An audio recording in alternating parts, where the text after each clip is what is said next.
Question है, देखिएगा अच्छे से। मैं बार बार कहता हूँ कि कोई भी क्वेश्चन हो, पहले क्वेश्चंस को आप लोग समझने का प्रयास कीजिए कि क्वेश्चंस कहता क्या है, क्वेश्चन को याद कीजिए, उसके बाद आंसर आप लिख पाएंगे। सबसे पहला जो चीज़ें है वो है आपका एबनॉर्मल यूटेरिन्स एक्शन, ठीक है। Describe about hypotonic and hypertonic यूटेरिन action. तो ये जो है क्वेश्चन आपसे पूछेगा कि यूटेरिन एबनॉर्मल यूटेरिन एक्शन क्या होता है, मीन्स असमान गर्भाशय संकुचन क्या होता है या गर्भाशय की असमान क्रियाएं क्या होती है, ठीक है। धीरे व तेज़ी से सिकुड़ने की क्रिया का वर्णन करना है, मतलब जो संकुचन की क्रिया जो धीरे और जो तेज़ी से होती है इसके बारे में वर्णन करना है, ठीक है। चलिए हम लोग गर्भाशय के संकुचन या असमान क्रियाएं इसी को कहते हैं, देखते हैं यूटेरिन एक्शन के बारे में। ओके, सबसे पहला देखिएगा यहाँ पे कि एबनॉर्मल यूटेरिन एक्शन मीन्स गर्भाशय की असमान क्रियाएं क्या होती है।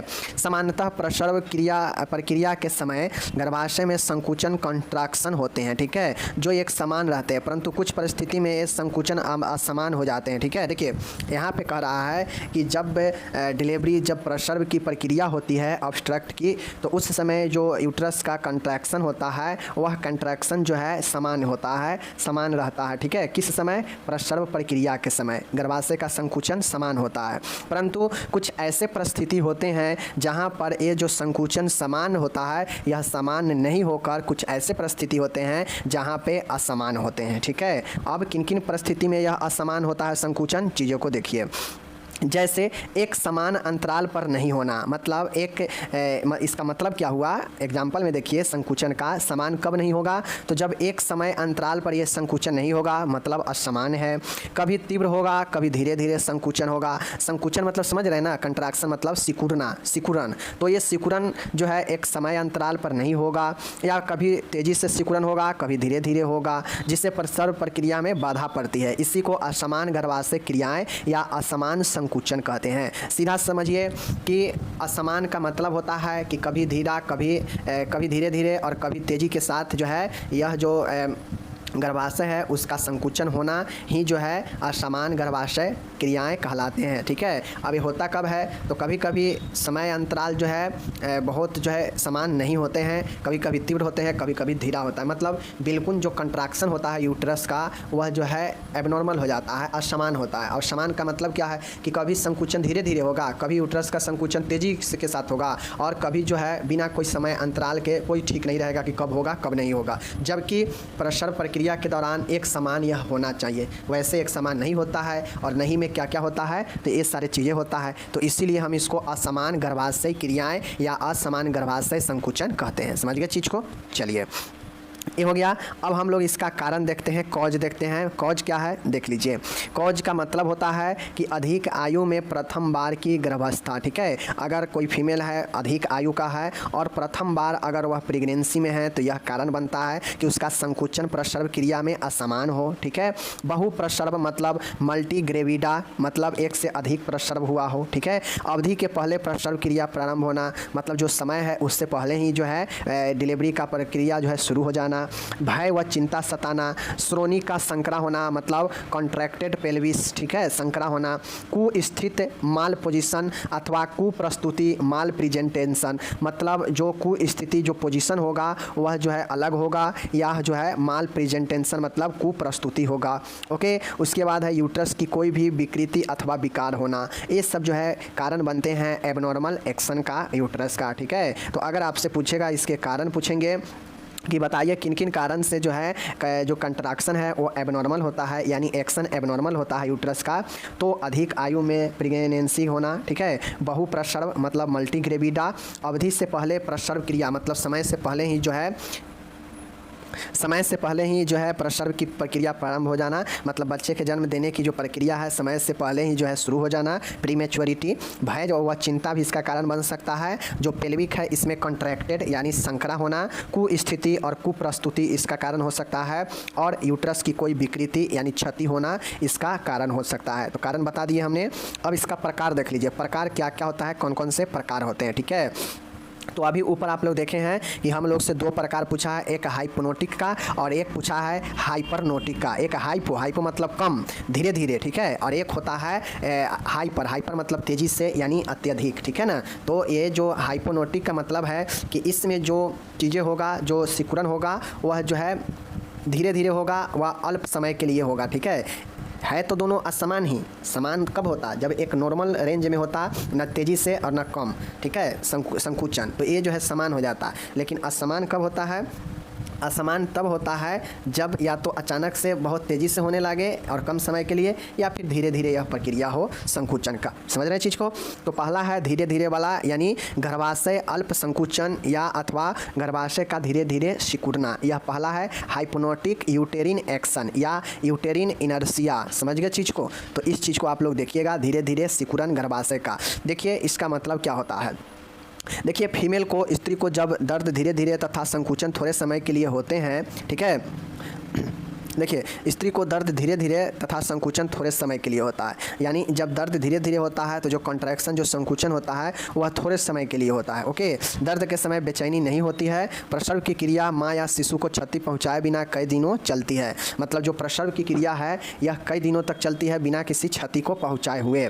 झिल्लियाँ इंटैक्ट रहती है। सर्विक्स धीरे धीरे विस्तारित होती है, मतलब फैलती है, और गर्भाशय क्रिया धीमी रहती है। प्रसव की अवस्था में अधिक समय तक रहने के कारण स्त्री थकावट तथा बेचैनी महसूस करती है, ठीक है, और इस प्रकार से हाइपोनोटिक वाला होता है। सीधा इसको लिखिएगा कि गर्भाशय का धीरे धीरे सिकुड़ना, हाइपोनोटिक यूटेरिन एक्शन। इसका मतलब होता है कि इसमें जो भी प्रसव होता है उस समय जो यूट्रस का जो सिकुड़ना होता है वह धीरे धीरे होता है। अब धीरे धीरे होने के कारण यह कई दिनों तक प्रसव की क्रिया चलती है। अब जो चीज़ें एक दिन में होगा और जो चीज़ें 4 दिन में होगा, तो 4 दिन वाला में ज़्यादा कष्ट होगा। जो चीज़ एक दिन में होगा, एक दिन में ही कष्ट होकर रह जाएगा, लेकिन जो चीज़ें 4 दिन चलेगा उसमें 4 दिन कष्ट होंगे। तो इस कारण इसमें सिकुड़न की क्रिया धीरे धीरे होती है, इसलिए प्रसव भी जो है, प्रसव का प्रोसेस भी जो होता है वह कई दिनों तक चलता है। अब कई दिनों के चलने के कारण इसमें जो है बेचैनी जो है ज़्यादा और थकावट ज़्यादा होता है स्त्री को, ठीक है। और ये जो होता है इसमें झिल्लियाँ जो है इंटैक्ट रहती है, और इसमें जो सर्विक्स है वह धीरे धीरे विस्तारित होती है। तो चीज़ों को समझ गए, कोई दिक्कत?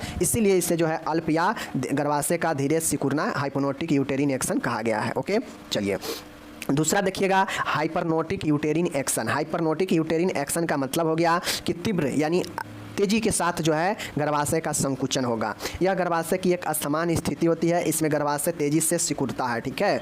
कभी कभी यह स्थिति ऑक्सीटोसिन की अधिक मात्रा देने से भी हो जाती है। गर्भाशय के कोर्नू वाले भाग से संकुचन व दर्द प्रारंभ होता है, जो यूट्रस के निचले वाले भाग में अधिक समय तक रहता है, ठीक है।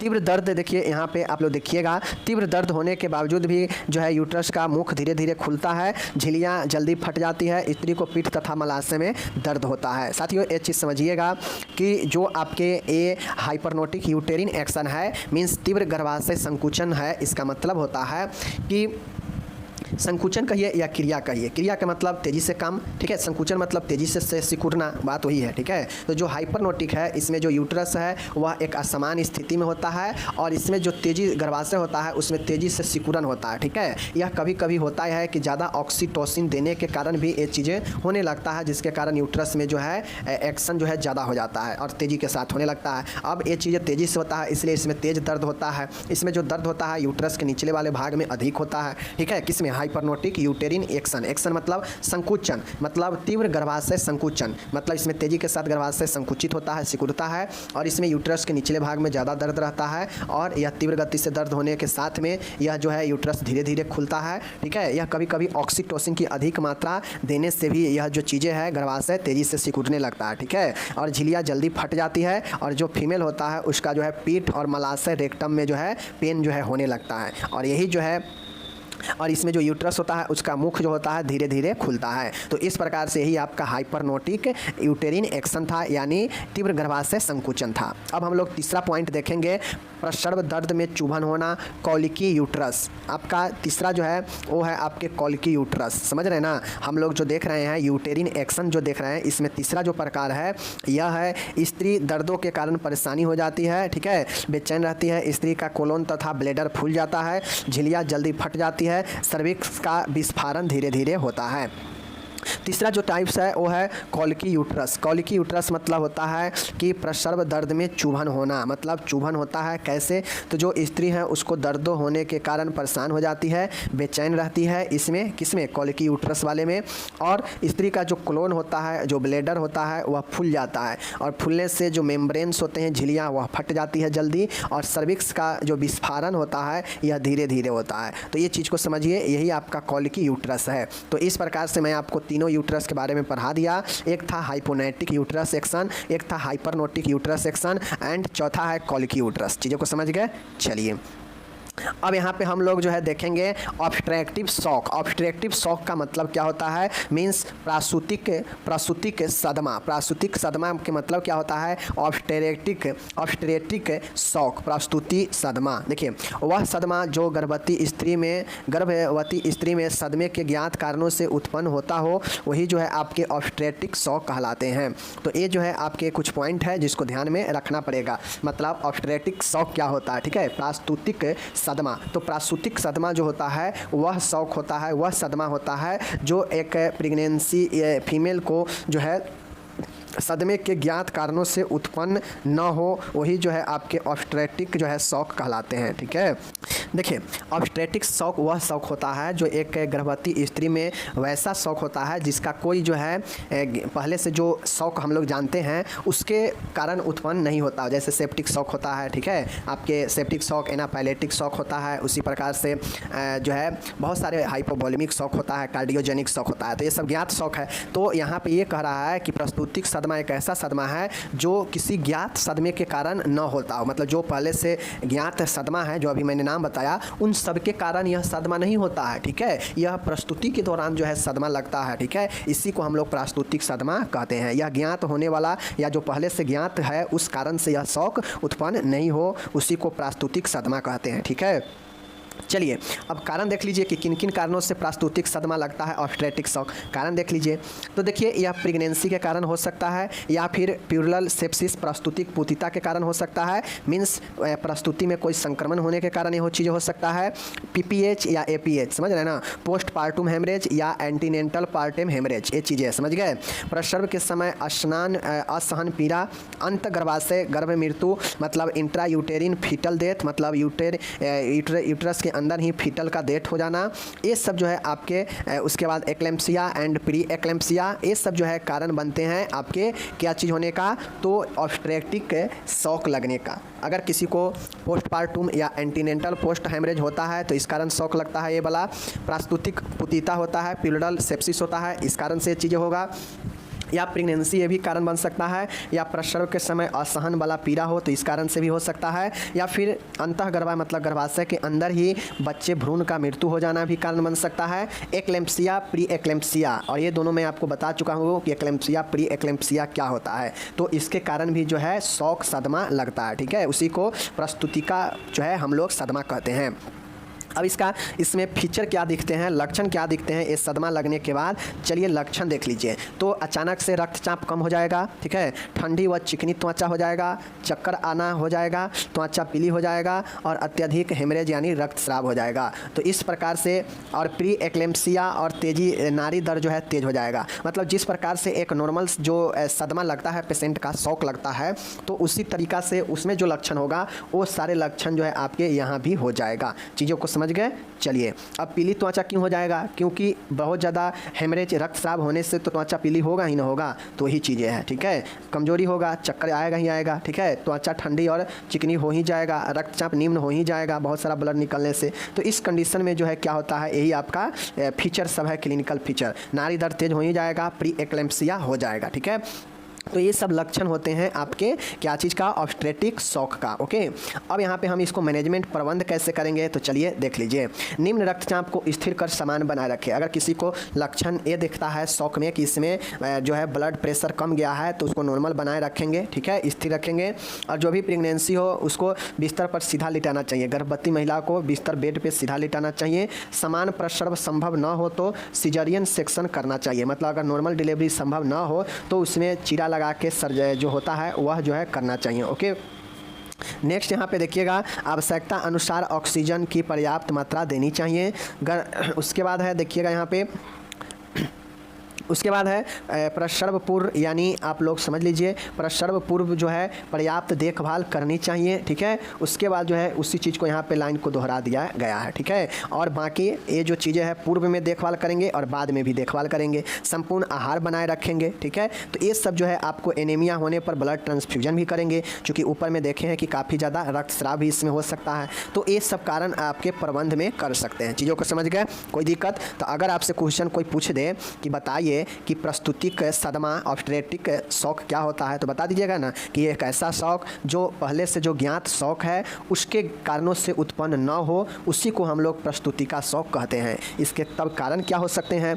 तो कारण में जितने भी प्रेगनेंसी से रिलेटेड चीज़ें हैं वो सारे कारण यहाँ पे हो सकते हैं, ठीक है। चूँकि नाम से स्पष्ट है कि प्रस्तुति का सदमा यानी प्रस्तुति में लगने वाला सदमा, ठीक है। तो इसमें तो कार्डियोजेनिक या हाइपोवोलेमिक या वगैरह वगैरह का कारण कुछ होगा ही नहीं होगा, जो भी कारण होगा वह प्रसव के कारण होगा, ठीक है। चलिए अब हम लोग यहाँ पे एक और क्वेश्चन देखने वाले हैं, वो है डिसफंक्शनल यूटेरिन ब्लीडिंग, ठीक है। डिसफंक्शनल यूटेरिन ब्लीडिंग मीन्स समझिए कि डिसफंक्शनल मतलब काम में बाधा, यूटेरिन मतलब मूत्र और ब्लीडिंग मतलब रक्तस्राव, ठीक है। तो चलिए इसको देख लीजिए।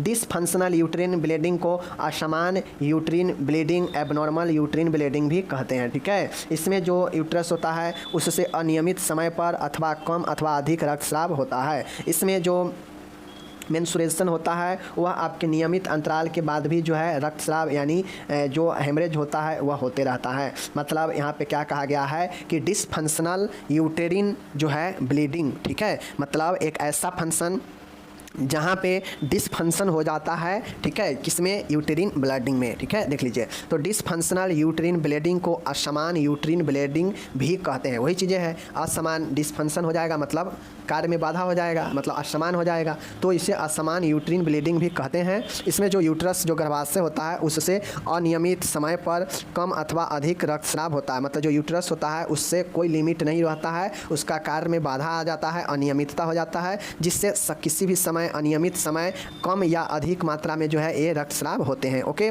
इसमें जो आपके मासिक स्राव होते हैं वह जो है नियमित अंतराल के बाद भी जो है आपके क्या होते हैं, रक्तस्राव होते रहते हैं। मीन्स यहाँ पे स्पष्ट कह रहा है कि एक ऐसा फंक्शन जहाँ पे फंक्शन बिगड़ जाता है, किसके? यूट्रस के फंक्शन बिगड़ जाता है और इस कारण से अनियमित समय पर कम व अधिक मात्रा में ब्लीडिंग होते रहता है। और इसमें जो मासिक स्राव होते हैं उसमें तो नियमित अंतराल पे ये होते ही रहते हैं ब्लीडिंग, उसके बाद भी यह जो है अंतराल पे होते रहता है, ठीक है। मतलब वहाँ मेंस्ट्रुएशन में भी होता है और यहाँ भी बाद में भी होता है। इसमें अनियमितता हो जाता है कार्य करने में यूट्रस का और ब्लीडिंग कम व अधिक होते रहता है, ठीक है।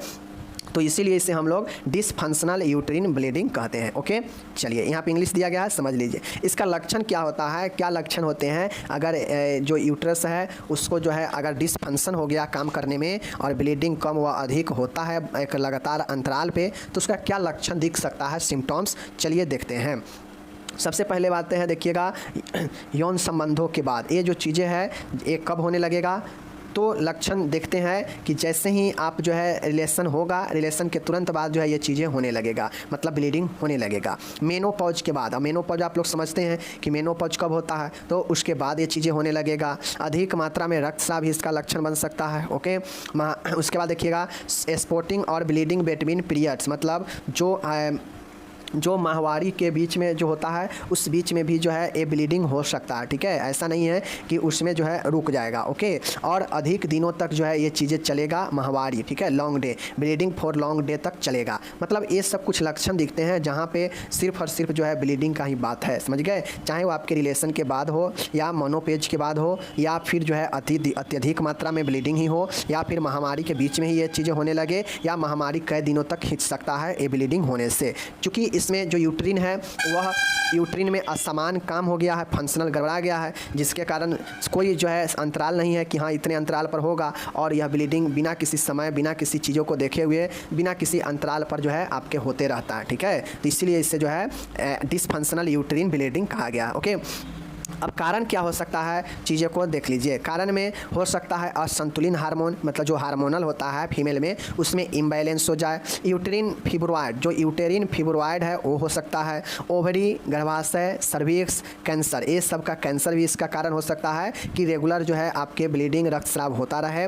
उसके बाद है गर्भाशय दीवार का पतला होना, थिकनिंग ऑफ यूटेरिन बाल, मतलब जो इस यूट्रस का जो बाल होता है, दीवार होता है, उसका पतला हो जाना, ठीक है। और नेक्स्ट है ब्लीडिंग डिसऑर्डर, ब्लीडिंग से रिलेटेड कोई जो है विकार होना। तो ये सारे के सारे मैं आपको यहाँ पे बता दिया कि ये सब कारण बनता है डिसफंक्शनल यूट्रिन ब्लीडिंग का। क्या क्या? असंतुलित हार्मोन, यूट्रिन फिब्रॉइड, ओवरी का, यूट्रस का, सर्विक्स का कैंसर, ठीक है, चाहे गर्भाशय का जो दीवार है उसका पतला होना, या फिर ब्लीडिंग से रिलेटेड जैसे हीमोफीलिया, थैलेसीमिया, इससे रिलेटेड कोई बीमारी होना, ठीक है। तो ये सब चीज़ें जो है कारण बनता है।